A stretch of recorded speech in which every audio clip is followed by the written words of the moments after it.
Next up on the hit parade, friend to the blog, Steve Peters, asks /says/begs/pleads. Hello, Matt and Dave. The Heritage auction did not yield the results we hoped for. I think a couple of people actually work for Heritage. Back to the Kickstarter. That would sound like people at Heritage auctions as I know them. But that's about it. The campaign has stalled at less than 50% funded. Can we do a strategic edit here and have you check on your laptop? How is Steve doing here in real time in terms of what he's got in hand and how far that is from his goal? Last I knew, he was at 45% funded. Come on, work with me. Yeah, it's like I think it's more helpful if we can get dollar amounts attached to this. We're going like, okay, we've still got another week to make. If it's another $28,000, sorry, Steve, I don't think you're going to make it. But if it's he was asking for 1,000 and he's got 450, that's more doable. And how close is it to one or the other? Let's see. Where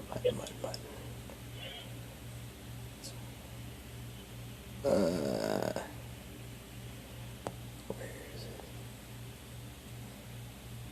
There it is. Anybody who's listening to this who has considered doing a Kickstarter but has never done a Kickstarter before, word to the wise, always lowball the amount that you're looking for. So go ahead. So he's looking for 3,000 and he's at 1,378. Okay, at the moment. At the moment. But he also only has 31 backers. Right. Okay. So if you could give a shout out to the Sparky Cosmic Delinquent campaign ending October 10th, I'd much appreciate it. Quote, half angel, half devil, teenage Sparky has the attitude of Bart Simpson and the powers of the Silver Surfer. What could go wrong? Unquote. Definitely a rhetorical question, but we'll leave it up to you nice folks to decide whether that's a lowercase r in quotation marks or a capital R. With a variant cover and an 8-page collaboration with Dave Sim. I think one of the things Steve might be looking at is if this is as far as he gets and he can't get up to the 3,000, he might just have to run the Kickstarter over again. I understand that isn't a problem with Kickstarter, where they understand, okay, too optimistic on the amount I was looking for.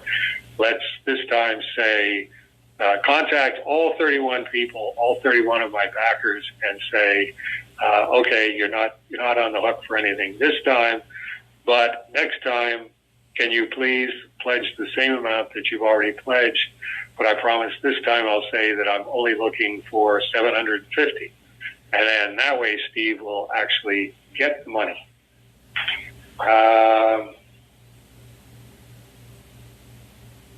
Before we get, I was going to go on to the next part of Steve's question. But I'm going to skip down to Max says, I promised Steve I'd do a Sparky Cosmic Delinquent pinup.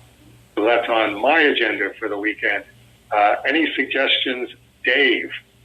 And the only thing that I could think of, and this hinges on, I'm pretty sure that Sparkybus,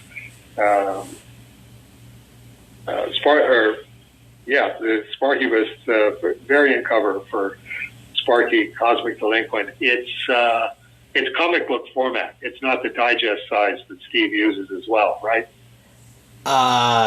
Not sure. Okay. See, because my suggestion was going to be, if it's a comic book that he's doing this time, then what I would offer is I will do an original Sparkybus backing board, so that when you get your Sparkybus #1 variant cover or your regular edition of Sparky Cosmic Delinquent, then I will draw on that backing board a picture of Sparkybus for you and put an off-White House sticker on it. And that way you have a piece of original artwork and the comic book together. And I would leave it up to Steve to decide, okay, how much are you charging for that? And it's like, I won't take any of the money. It will all go to Awakening Comics. And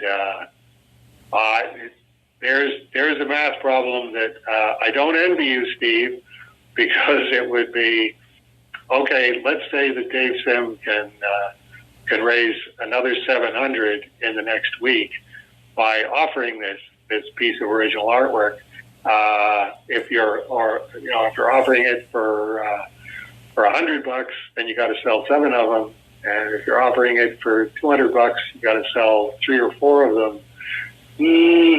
I don't really have an answer to that, but in the line of duty, that's what I'm willing to do on my side. But decision making on price, no, I can only work on availability.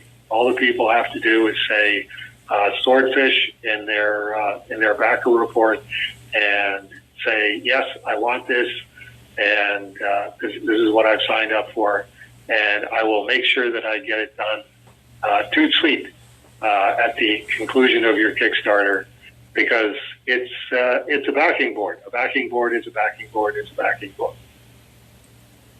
I looked, and the issue is going to be his manga size that he has been doing. Okay, so all of that is out the window. Let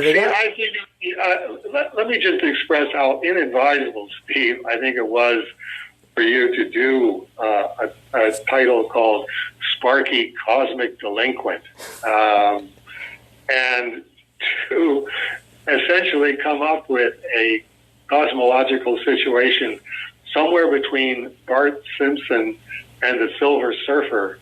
You want to talk about asking for trouble. That strikes me as asking for trouble. Well, I'm just...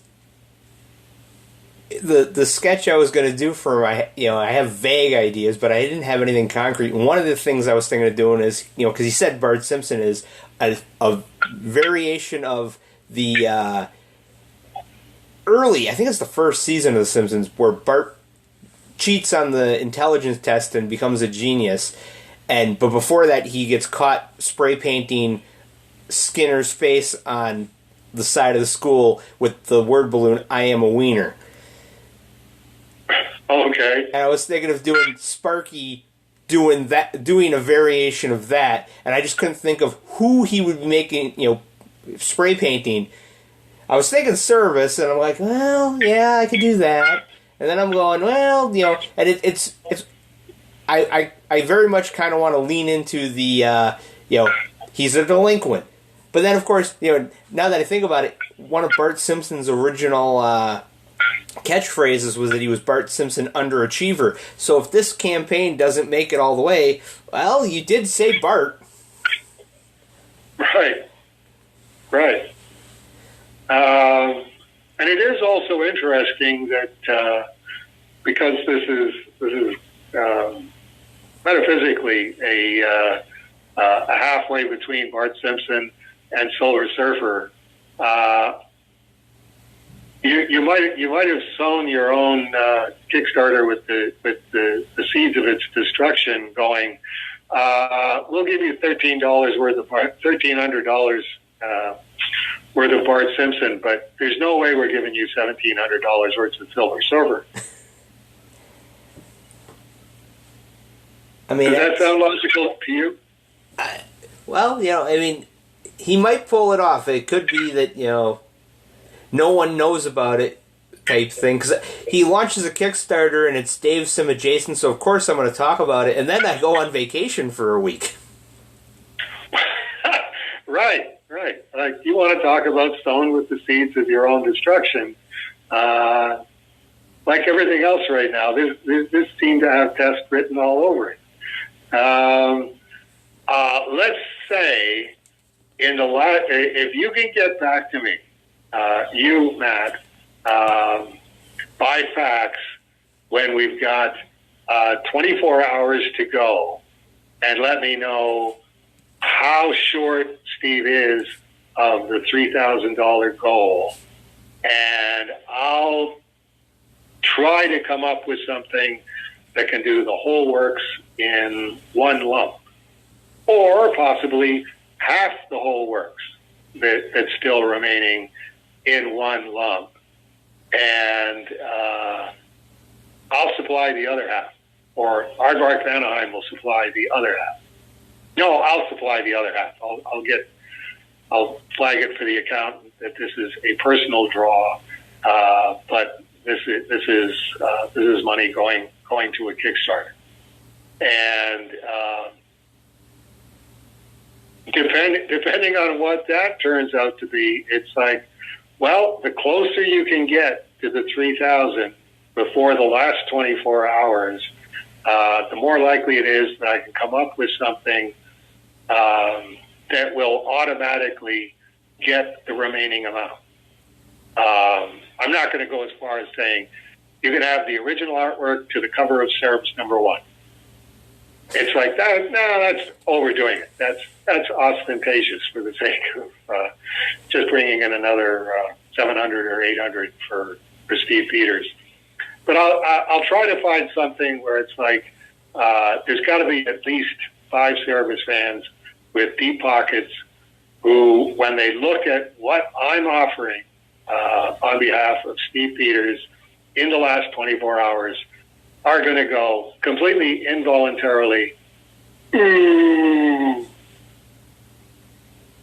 I mean, if we want to go after Spatula's checkbook, we get page 11 from issue 11, because it's 11, so he'll go, oh, I gotta have it, and I'll be like, you really shouldn't have such an obvious tell, Larry. That's a good point. Or Jennifer with number 15. Look, it's got number 15 on it. I mean, that's just cruel, but we're going to have to balance cruelty with the needs of Steve Peters and Awakening Comics, and to the best of our abilities. Getting back to the rest of Steve's comments, I don't think I mentioned how much I enjoyed your brushwork on the variant cover. It looks like you had a lot of fun with it. I did, just wailing on it so that I could try to learn to do that on Strange Death of Alex Raymond. The brushwork looks really spectacular when you blow it up, and I thought it would make a great background for the next Sparky Bus collaboration. And then James Bandolero Smith handed in a Sparky drawing with a very perfunctory background and told me I could put in a different background if I wanted. So I decided not to be stingy and put some of your brushwork behind it. James immediately wrote to you, thanking you for the collaboration. And I said, I haven't told him yet. He's not going to have any idea what you're talking about. Ha ha.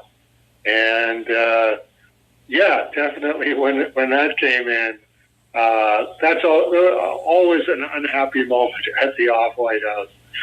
Oh gosh, it's a grandpa moment. I have no idea what he's talking about, but I probably signed off on it and already did it.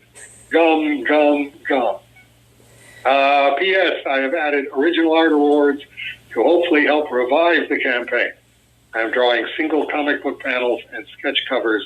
I'd be happy to recreate scenes or covers from Cerebus using Sparky in place of Cerebus. as I've already done several times in the past. So there we're gonna leave it sit and say this is as close as we can get to solving Steve's problem here on October 3rd, which might be less of a problem by the time you're listening to this on October 5th. And we're bound to determine it's not going to be a problem by the end of business day, October 1st, with October 2nd and October 3rd still to go. So check in at a moment of service to find out, okay, what is it that Dave's offering, and what is it that everybody else is offering to help Steve over the goal line.